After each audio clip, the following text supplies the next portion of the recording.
materialize it into your life. There's something we say. They said, the more you say something, right, the likelihood the thing become a reality. So when we are talking about visualizing your goal, what we are saying is that you are creating a visual image of what you want to achieve, and this visual image will help you, it give you that energy to be able to, to materialize, to bring that goal or that desire into reality. It allows you to envision the possibility of achieving this goal and boost your sense of fulfillment. Visualization is highly effective motivating techniques that will reinforce your drive to complete tasks and avoid delay. In a situation where you have a task list where you can track, you have the fantastic tracker that will tell you what is the percentage of completion of a task. So let's assume I have this 100 tasks that I want to do, and every day, once I have completed a task, I tick it. Every time I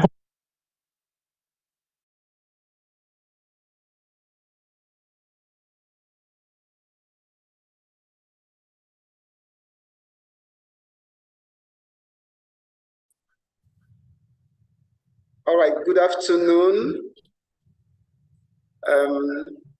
Technical, can you hear me? Yes, I can hear you. All right. It's a good day today. Thank God for the rain. At least it has reduced the stress, both the economic stress and the work stress and everything, plus the power holding stress. So we really appreciate God for the rain. Today we are going to, our lunch hour is going to be interesting because we will look at a very key area of operations that is very, very important. As facilities managers, there are key areas that if we can excel in them, definitely we will excel all around. Today we want to look at our awareness session on ISO 45001. Technical, can you see my screen? Yes, you can see your screen. All right.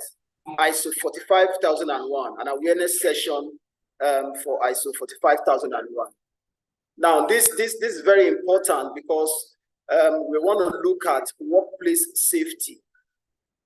As facilities managers, we want a situation whereby the people, the workers, the staff, they come to our facility, whether to work or to play. And at the end of the day, they go back home, with their complete body.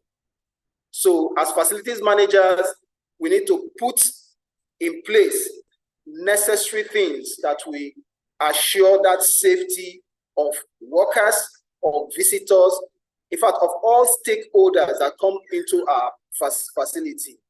And one way to do that is to put a structured process in ground that will be able to trap safety issues, be able to analyze and unearth things that can make people uncomfortable or cause injury in our facility. So we want to look at what ISO 45001-2018 is all about when it comes to occupational health and safety. This is called the Occupational Health and Safety Management System. Now, like I said, this management system is a management system that focuses on the workers. Other management systems, like the quality management system, focus on the customer and business performance, profit, customer satisfaction. Is all about the business and how they can satisfy their customer and make money. The environmental management system, the ISO 14001, also focus on the environment, how the environment can be sustainable. After we come, we do our work, we leave. It means after 10 years, 20 years, other people can come to that environment and still have full benefit of that environment. All right? But the ISO 45001 is focused on the workers. the people that come to your facility to do the work, the people that come do the core business and brings in money for the organization. You know, before now, during the Industrial Revolution, we saw that there was so many things, there was so much progress in the world, that the world was making money and all that. But there was a problem there, because while the world was making money, people were getting injured. New machineries were brought in. Yes, it was an advantage, just like now we have technology coming in, and we've seen how advantageous that has been. But we also see the disadvantage of that. Because of the level of technology now, a lot of people are depressed, because you see a lot of things. You see the fake life every day. You see people, you know, coming out and saying and behaving in the way that they are not. And when you look at them, you become jealous, you become depressed. A lot of suicide tendencies every now and then. The same thing happened during the Industrial Revolution. You know, money was, you know, going, countries were making money, but the workers were suffering. People will go to work with 2 hands and 2 legs, but they will come back with one leg and half hand, you know, because machines were taking off their hands and all that. So that is all about, that is when the people sat down and said, what is happening? Yes, we are progressing industrially, we are making progress, money is rolling in, but the workers are being, you know, facing one form of casualty or the other. So they said to sit down and let us come up with a structured approach in maintaining safety in our workplace. And that's why you have the ushers scheme, you have other management system that came up with standards to ensure that there's safety at the workplace. Remember what happened at the Piper Alpha platform, where there was an explosion and over 160 people died in that explosion. Why? Because of a communication gap. A communication gap that if they had good safety procedure in place, the gas wouldn't have leaked, or it would have been noticed on time and the right thing would be done. But they had 2 successive explosions that, you know, took over 165 lives, and about 30 people were missing that they can't account for. So because of that, the countries in this international organization of standardization came together and put up standards and say, if you want to run a business, these are the standards you must put on ground to cater for your workers. Like I said, this standard focus on workers. And that's why it is in alignment with WHO, is in alignment with the labor law, is in alignment with all statutory law that is concerned with workers. All right.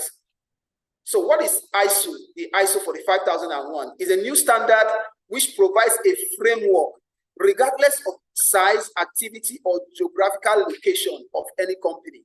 No matter how small or how big a particular company is, this standard requires that because we are concerned about the welfare of our workers, because we are concerned about, oh, we need our workers to come to work, finish their work, and go back home safe, and go back home with the same number of parts that they came to work with. No matter how big the organization, but we see in our country, oh, if the organization is too small, we are too small, we are not more than 10, we are not more than 20. Because of that, we cannot implement this management system. We are not doing the workers good, because this management system is focused on the safety of our workers. So no matter the framework, no matter the size, the activity, sometimes you say, oh, our work is only in the office. We don't go to sites. We don't do operations. I want to tell you that sitting on a seat every day for 8 hours is enough to denature you.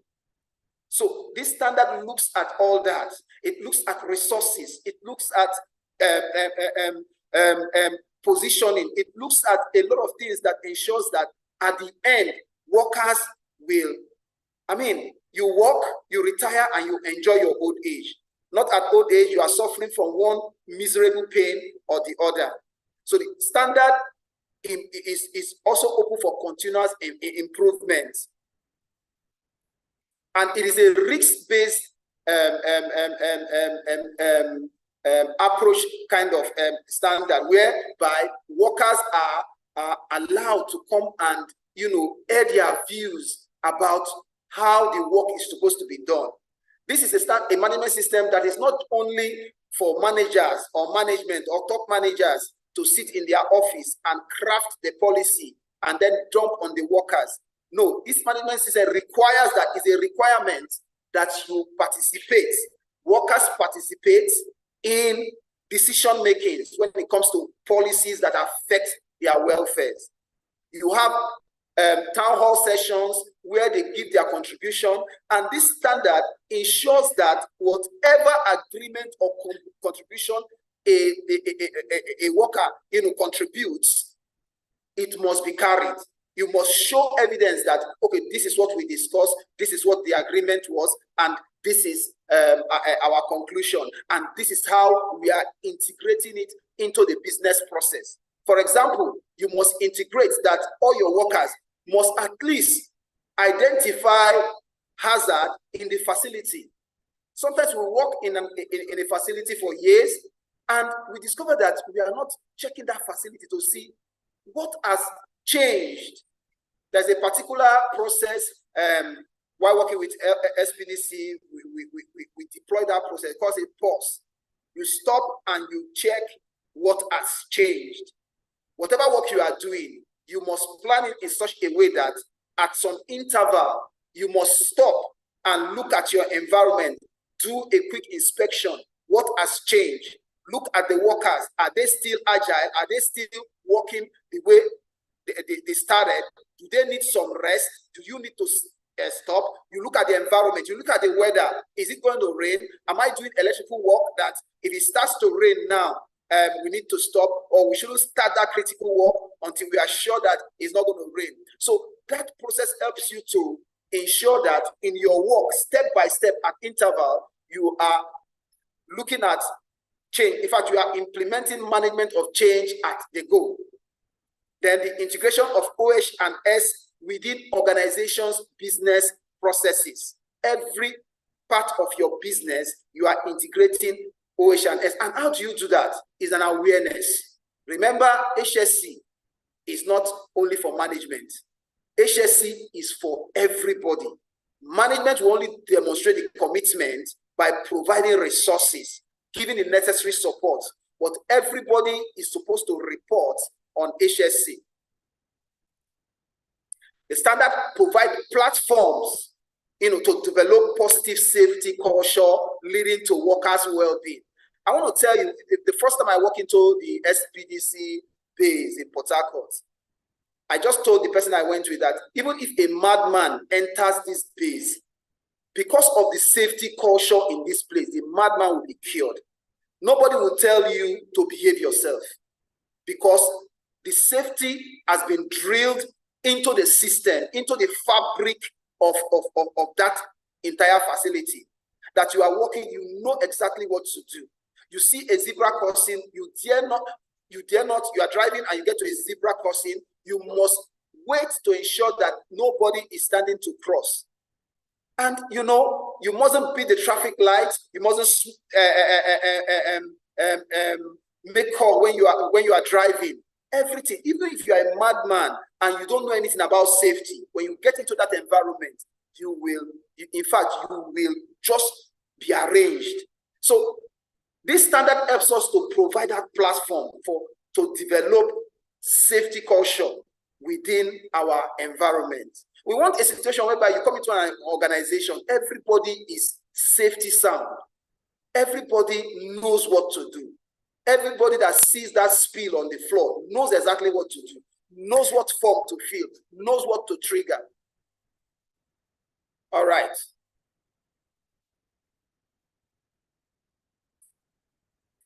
All right. I hope my slides are moving. And this is like introduction. I might be just talking, beyond the slide, but I'll try as much as possible to let everybody follow. Once the policy framework has been put in place, along with the processes to facilitate the organization's commitment, the standard then asks the organization to audit. Now, one good thing about this standard is that it's not enough for you as an organization to put a beautiful policy that you are going to comply to health and safety rules and regulations. It's not enough for organizations to put all their safety targets. Oh, we must achieve zero fire in this facility. As a facility manager, you are saying to your client, we must achieve zero fire in this facility. We must achieve zero injury in this facility. It is not enough to do that. But the standard will now force you to carry out an audit of your objectives, to carry out an audit of what you said you will do. Because it doesn't just leave it open-ended. Because people can say beautiful policies, say beautiful objectives, and at the end of the day, none is being carried, none is being done. After audit, you need to review and look at what has, failed and how you can improve. You look at the controls you put around your machineries, to eliminate any form of accident. At the end of the day, you want to evaluate the effectiveness of that control. If in 2023, you put your 2022, you have your controls around your processes and everything, and at the end of the year, you have only 2 or 3 people that were sick and taken to the hospital, or 3 lost time injury.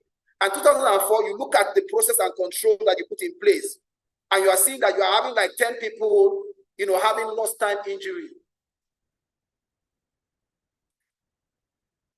The slide is not moving. No, it's okay. What slide?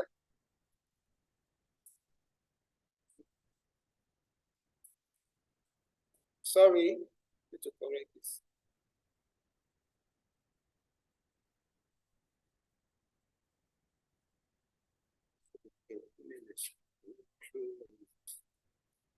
Okay, check now if it's. Let's use it. I think on the. It's moving now. Okay, we've looked at the brief history of ISO.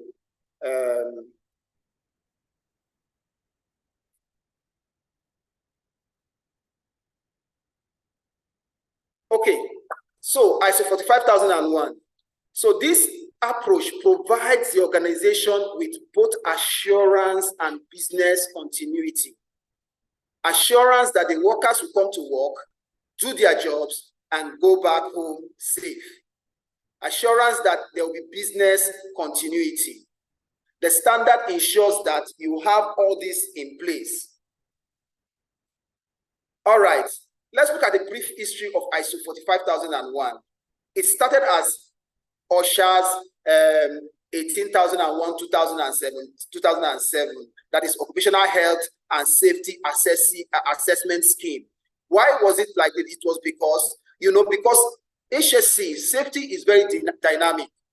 You go to different industries, they have their different safety issues. They have their different, so you cannot put them together and say, this is the standard, this is how it must work, this is how you must approach every issue, because every issue is just different. So they now come up with this assessment scheme that uses assessment scheme, assess your process and come up with, controls and solutions. But after some time, they said no, because this is not really, capturing the entire issues that come out from safety and health issues. So the ISO 45001 was now launched. Over time, it has become increasingly apparent that too many workers are suffering from OHS-related illness, injuries, and deaths, placing an unacceptable burden on people, their family, and with moral and welfare costs to the society. And funny enough, before this standard, the consequence of violating safety or not having a good safety process in place has always been on the workers. When you come to work and you get injured, you go back home and treat yourself. The organization doesn't have any business with you. In fact, some people come to work and when they get injured, they tend to hide the injury. so that they don't report it. Even now, people are still doing that because they don't understand that when you report these things and they are investigated, it gives us room for improvement. It gives us room to, put in place a corrective action to ensure that that incident does not happen again. But people get to work, they get injured, and they are hiding it because organization tends not to be concerned about it. But good enough, the standard shows that every injury, every incident is accountable. In fact, the manager of such a worker is supposed to give an account of that incident. ISO 45001-2018 is a standard and has been designed to have greater compatibility with existing standard. Like I said, other standards like the quality standard, the environment standard, they are focused on, quality is focused on the customer and the business productivity, profit and all that. The environment standard is focused on the environment, sustainability, continuity. But this other standard for 5001 is focused on the workers. But even at that, it is in alignment with other standards so that there is room for integration. That's why some company can come up and say, we are doing an integrated management system of quality, environment, and safety. So this standard is developed, unlike the 18001, the assessment scheme. This standard is now developed to be in alignment with other standards so that there will be no, there will be reduced documentation when you are doing integration. So it's using the same management system. And in 2021, the assessment scheme, the 18001, was removed, and ISO 45001 is now the primary international occupational health and safety management system standard. All right, benefit of this standard. There are so many benefits of putting in place safety rules, safety controls, safety processes. Why? Number one is that the workers can come, do their work, and go back home with their complete body. That people can come to work and go back home, and after many years, they won't be sick because of one work they did at one site. Something happened some years ago. A team of 10 engineers, they went to work at a remote place. It was an oil field facility. They went to work there.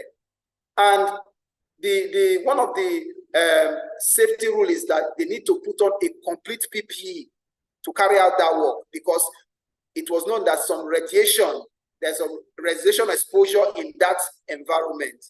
But as humans, when they got to work, they started working, and because of the heavy PPE, they felt we can't do our work very fast. You are putting on reboot, you are putting on gloves, you are putting helmet everywhere covered. They said they couldn't do their work very fast. They just want to do the work and go. And bit by bit, every day, bit by bit, they were not using, their complete PPE. And they finished the work, after many years. We discovered that the families of that, about 10 of them, they are coming, like every 2 months and saying, oh, my husband is dead, and this, with a strange disease and strange thing. And it was like, what is happening?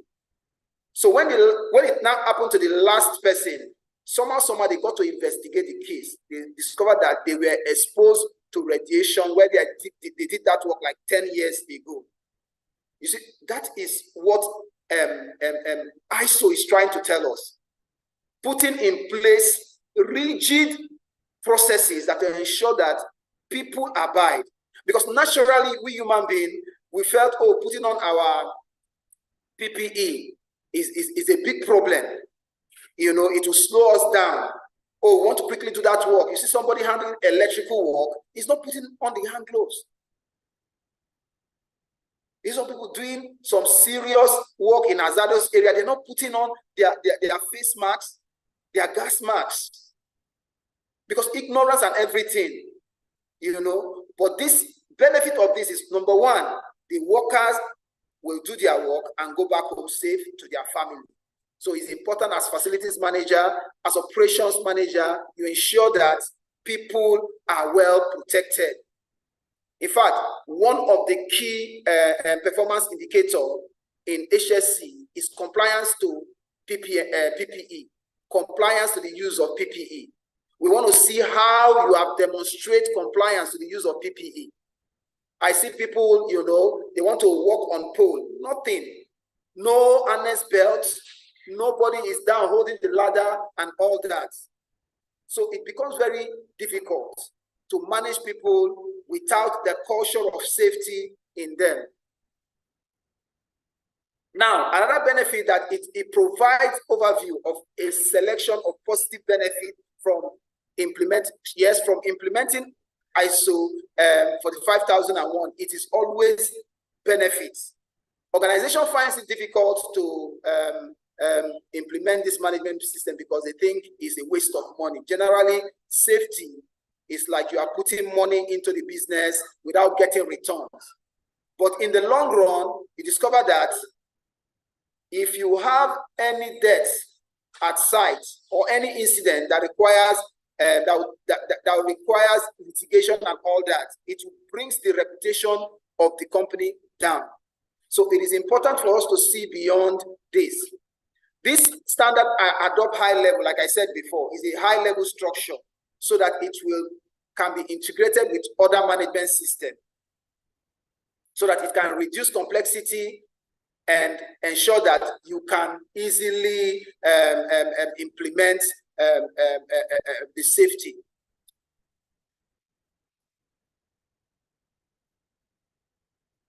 So again, this management system ensures that leadership, I'm talking about the top management, they are committed to this.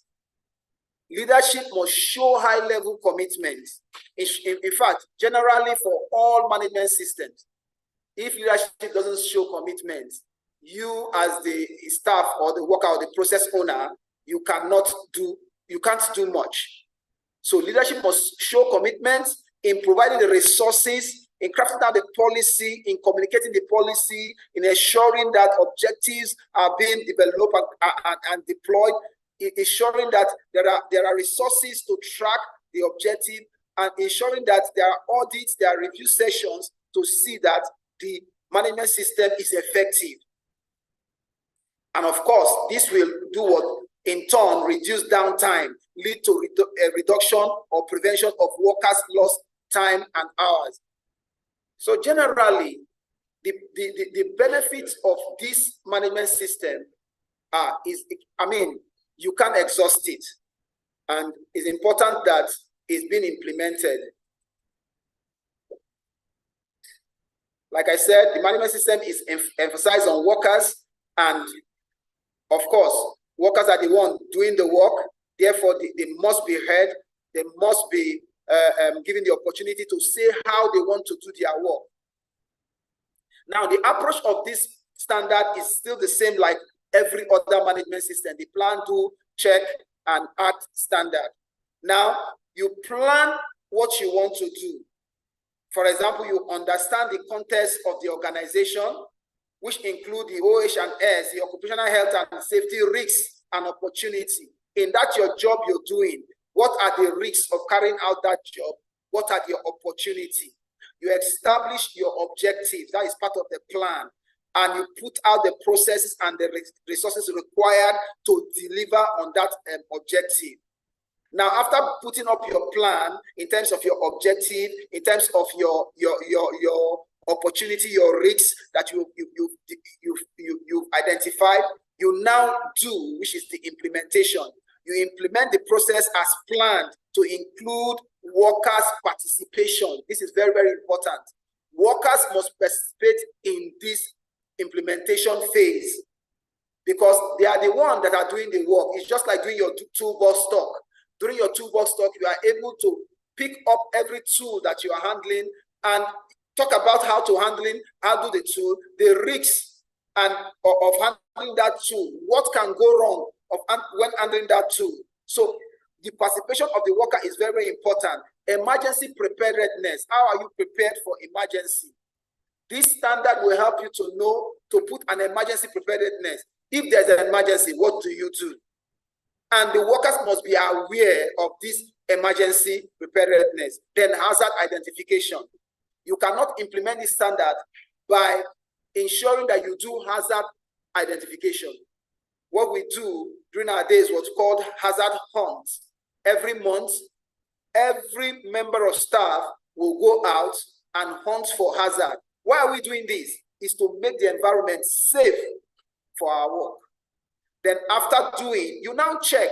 I said something before, that when you are doing anything, any work, you should plan it in such a way that at an interval, you stop to check what has changed. It's called change management. You stop to check what has changed. What has changed? What is no longer the same? Are the workers still agile? Can they still do the work? Should they stop for a while? Should they go for lunch? You know, you do that at interval to ensure that there is continual improvement. For example, maybe you stop at a particular time and you are asking what has changed. You inspect your environment and you discover a staff or a worker at the site, you know, maybe sleeping, maybe working as this and sleeping. So that will tell you that that person is tired, or could it be that person is not feeling well? You can stop the work at that time and, you know, take care of that person, or, you know, initiate emergency evacuation and he be evacuated from that site. So that is how to look at this, is to ensure that there is continual improvement. And continual improvement is not just doing the work from start to the end. You do it, you stop at interval, you check, you look around, what has changed. If nothing has changed, if everything is fine, you continue. If anything has changed, you correct whatever has changed. Now, the last is act. Like I said, if anything has changed, then you can take action. And this is continual improvement, which include finding of incidents, addressing non-conformance, and audit findings. This is the PDCA cycle. This cycle captures all the clauses in the management system. We are going to look at the clause in the management system. We are going to quickly look at that.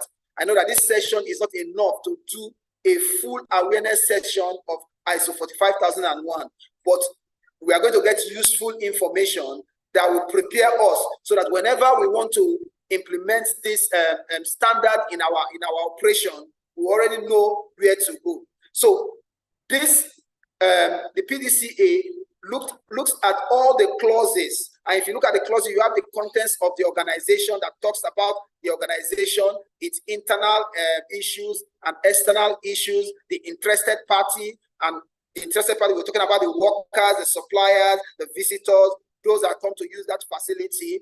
You look at the support, the planning, the leadership, awareness, and all that. So we'll look at all this when we go into the clause one after the other.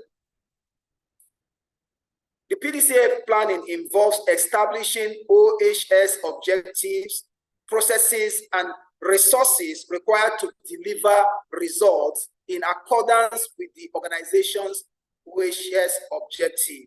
So you put up an objective or your policy. After putting your safety policy, that our safety policy must ensure that in our policy, we want to ensure that there is no fire in our facility. There is no death in our operation.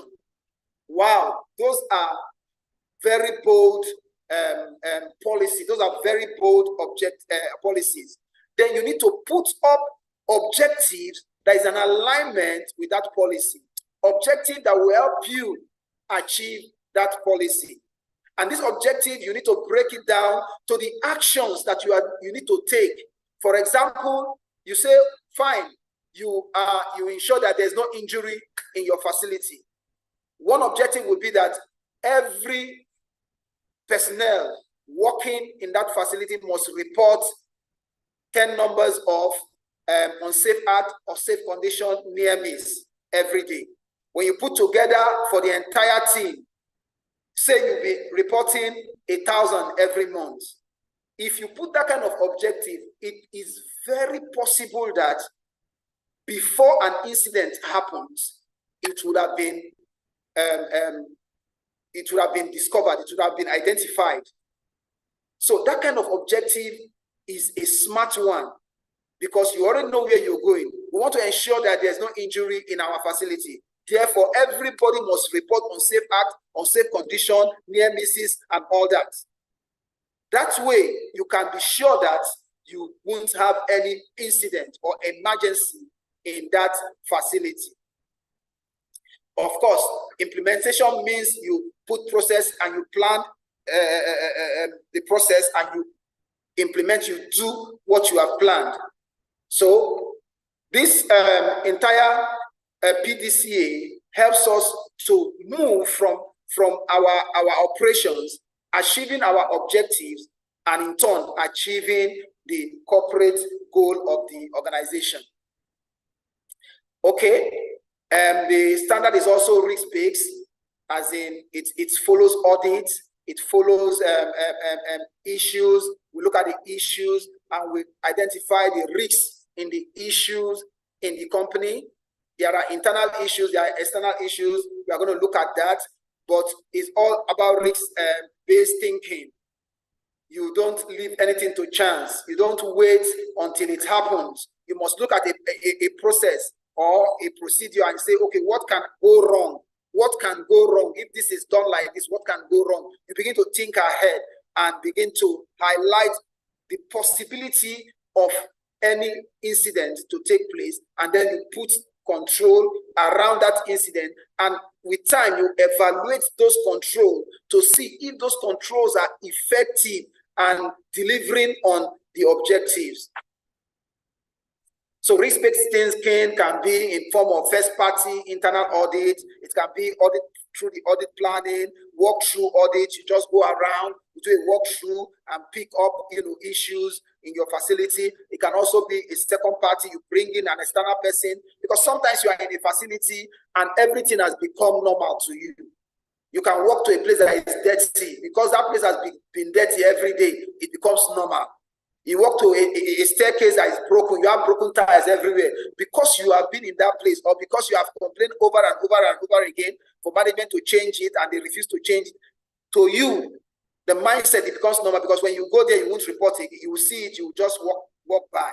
It has become normal. So you bring in a third party to carry out that audit, to carry out that inspection.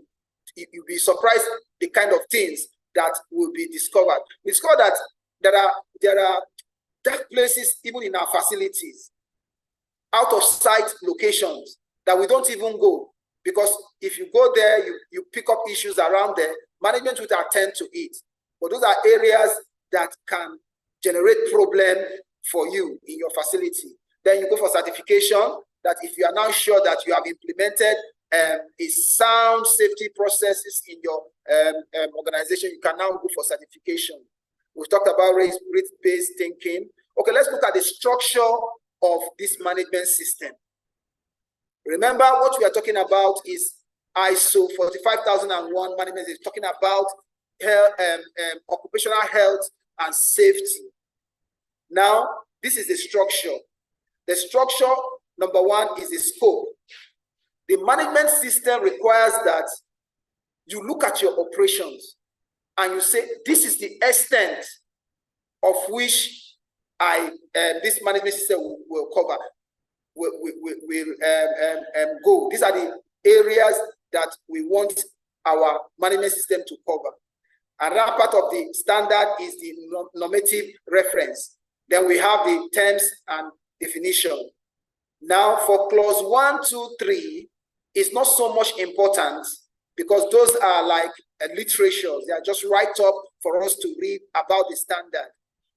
But for clause 4, 5, 6, 7, 8, 9, 10, that is where we must take into consideration. For number 1, number 4 says context of the organization. What is the organization doing? What are they into? What are their processes? What are their internal issues? What are their external issues?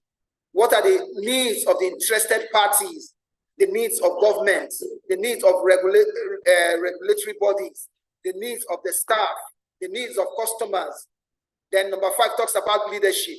And in leadership, is not just talking about top management. We are also talking about bringing the workers into a position that they can make decisions concerning their welfare, concerning the policy, concerning what they want to do, what the business is all about. Then you look at planning. Planning talks about the risks, identification of the risks, how you put control around the risks.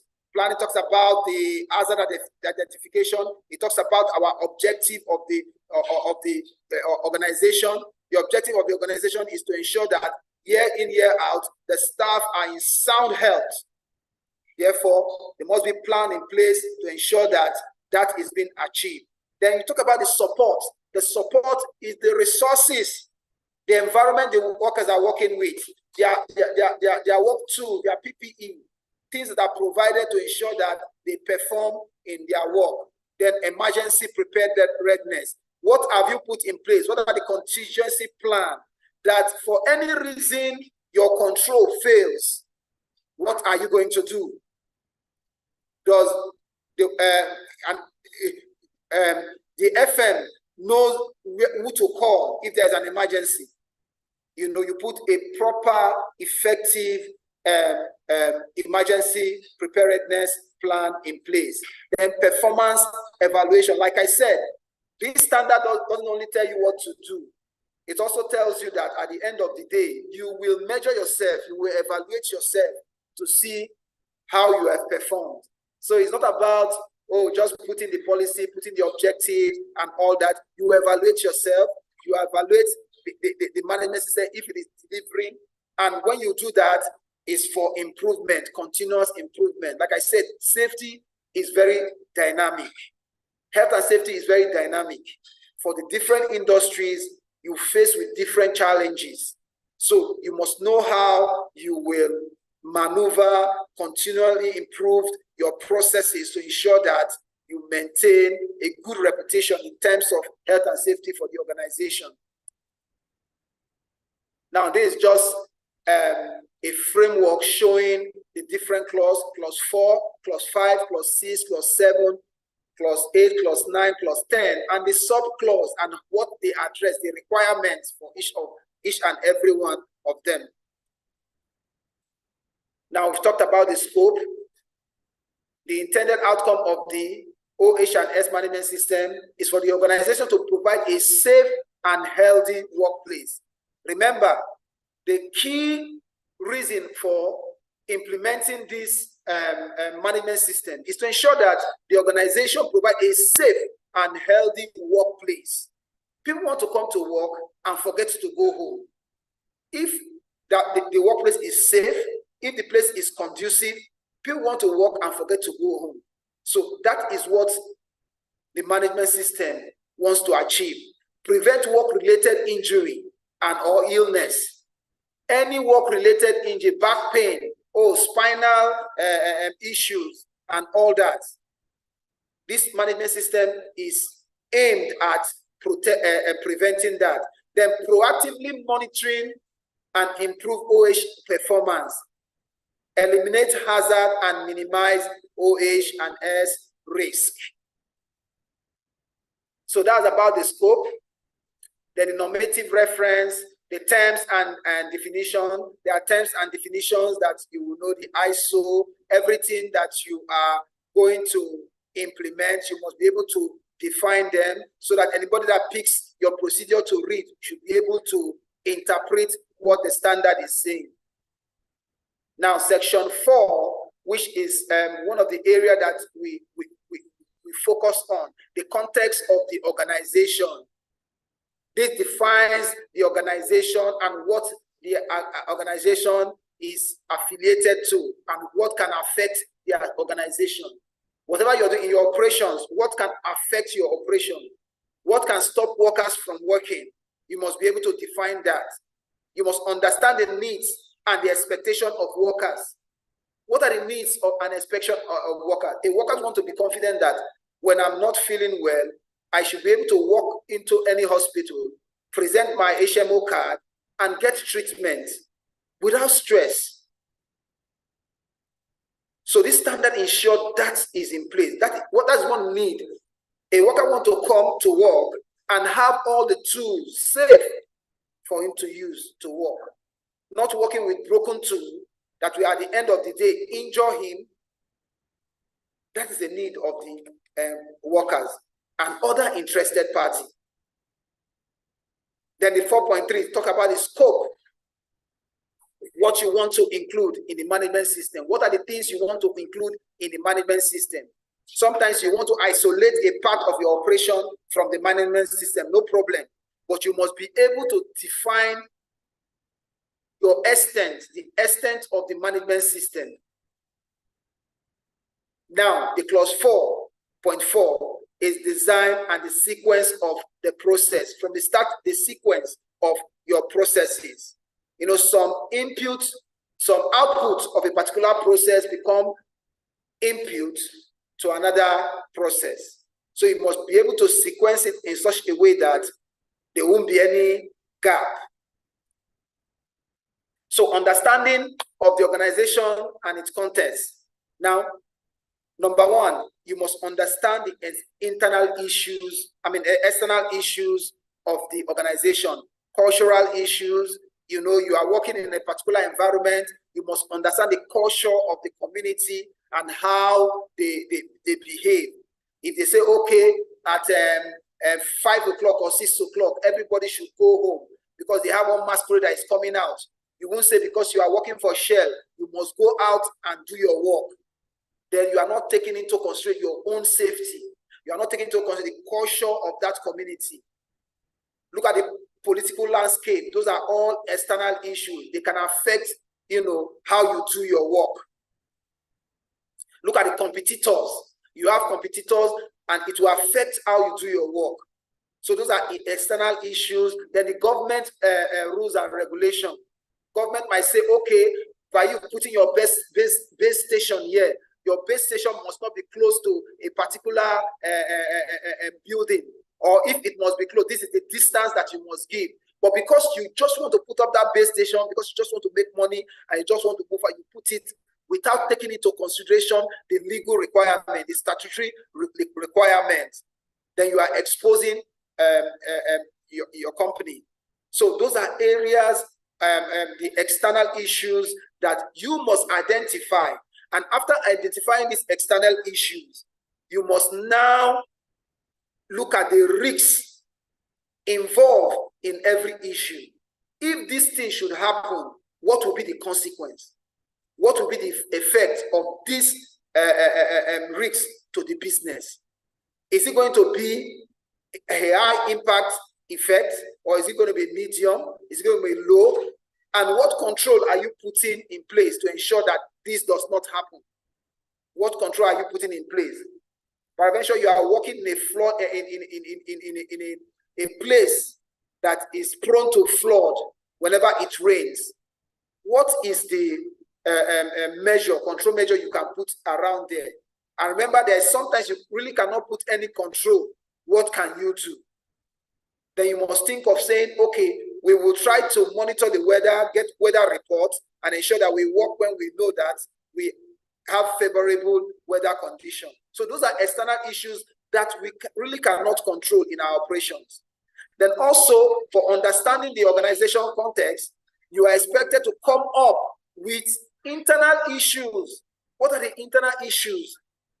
Are you having fund problem in your organization that when they're supposed to replace PPE are supposed to replace after 6 months, but you are struggling to replace it after 2-3 years, and you see workers going about with torn boots and all that?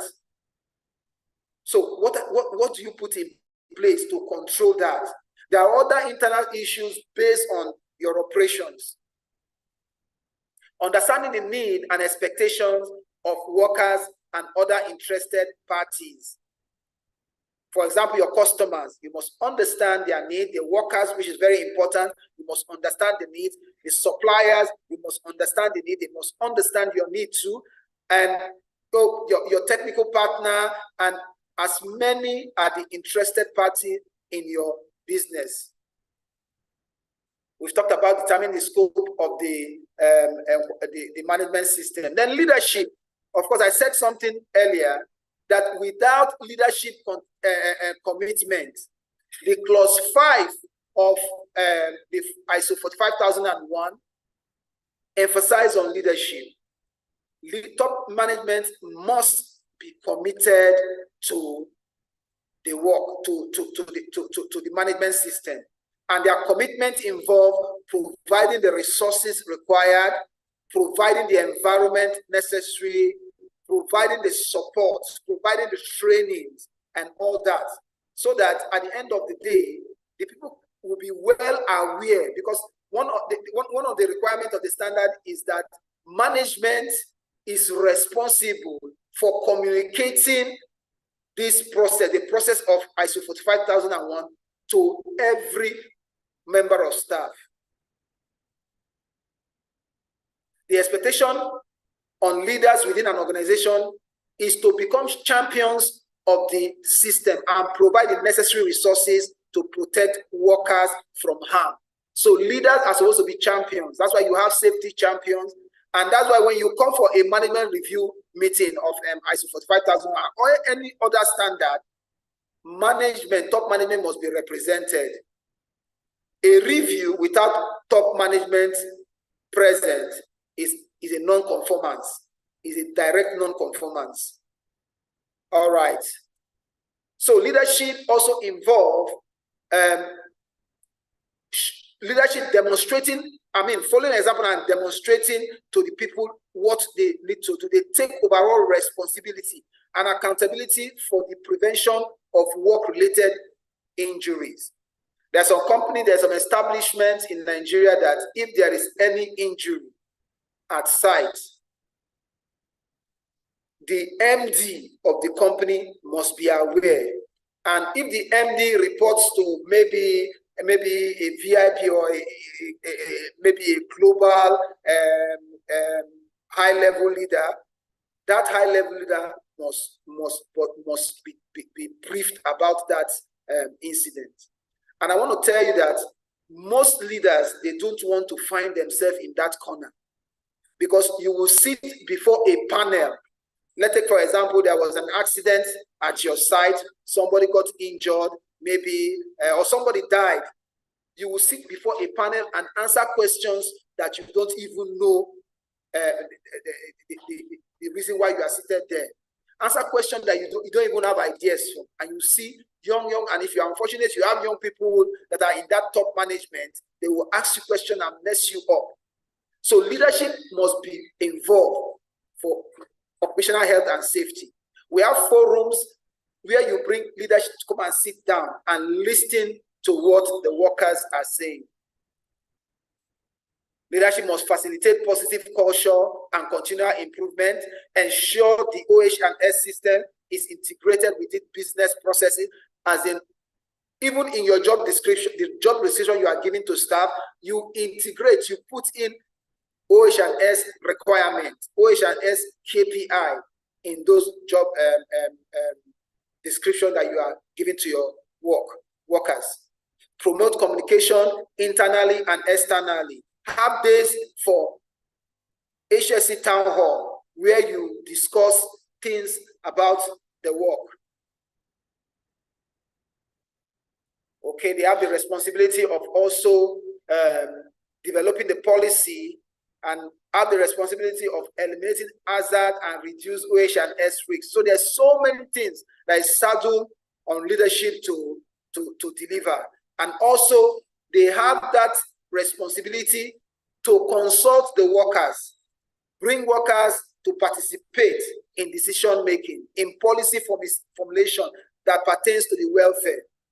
And the lastly, one of the key requirements of leadership is fulfillment of legal and other requirements. In your operations, you must fulfill legal and other requirements that are pertaining to safety. All right, so that's about leadership. We take one more, because like we are looking at the clauses, we are going to take one more clause, planning. We won't be able to go through other clause.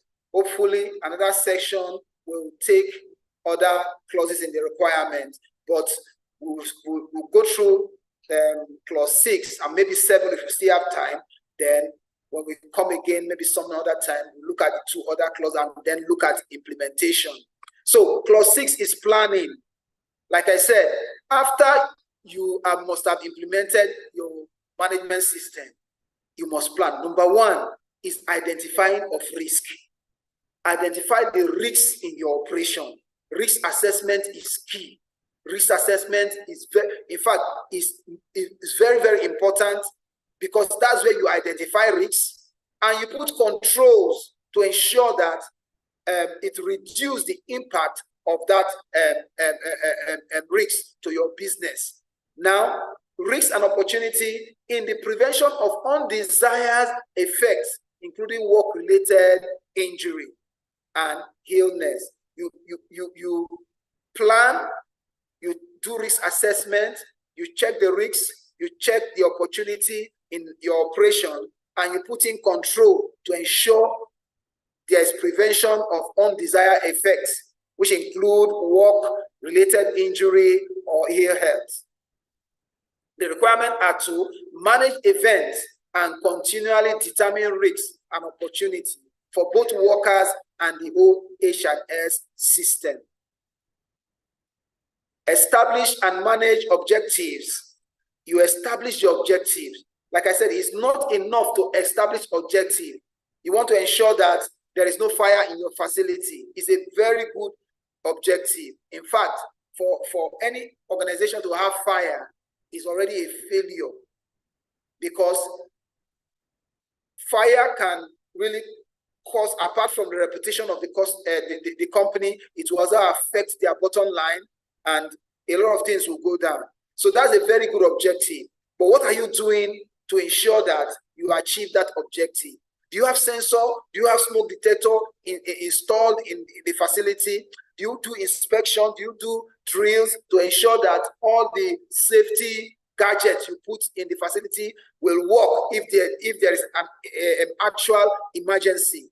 So those are the things you put in place. Do you have resources to ensure that you carry out the plan you plan to achieve that objective?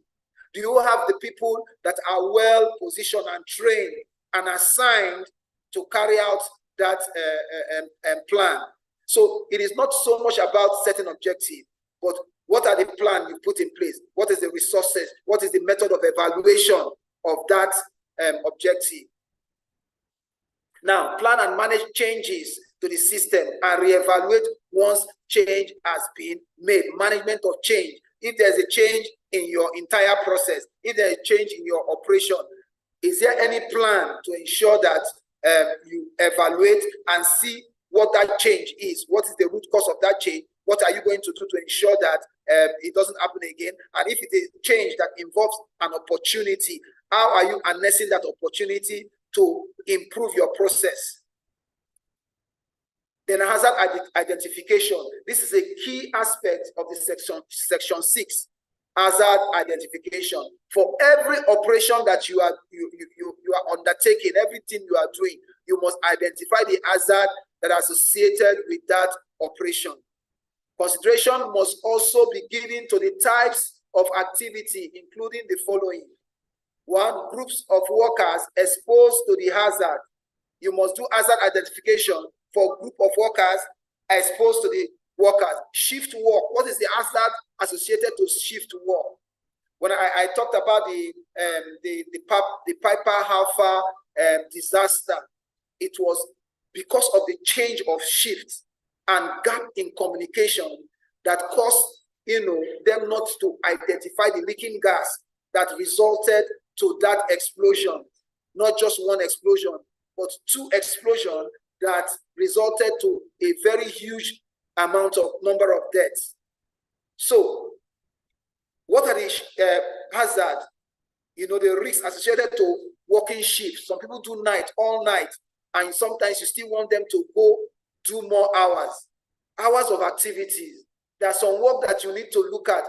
If I do this work 2 hours stretch, how is my productivity? And not just my productivity, how is my mental alertness? Some people handle machines, you know, and before you know, they are already sleeping, handling that machine. And before you know it, there's an incident. Somebody's hand has been cut off. So we look at the long hour, the hazard associated to long hours. We also look at the hazard associated to lone walking, lone walking. You can't walk alone. In fact, there's a process, especially in the oil and gas, that you cannot walk alone. You must have a backup. You must have somebody going with you. You must have supervision. All right. So, like I said, we can't take all the clause today, but hopefully in our next session, we'll be able to cover the clause 7, clause 8, clause 9, and clause 10. Then we'll now talk about implementation. All what we are saying that this standard is all about the workers, how workers will work, come to work with their complete body and go back home with their complete body. Thank you. And I believe we've learned something. And if you have any question or anything you want to pass on, the technical team will relate that to me, and then you can quickly respond to that. Thank you very much.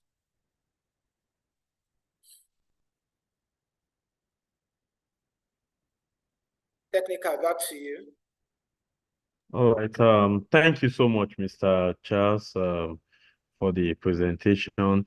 And for those of us who would like to ask any question or make more inquiries, we'll be dropping a WhatsApp chat group that we can drop our messages. We can join this facility management chat group to understand more about safety in the workplace today. Thank you so much for joining. See you same here on the same channel from 1 p.m. to 2 p.m. next week, Thursday.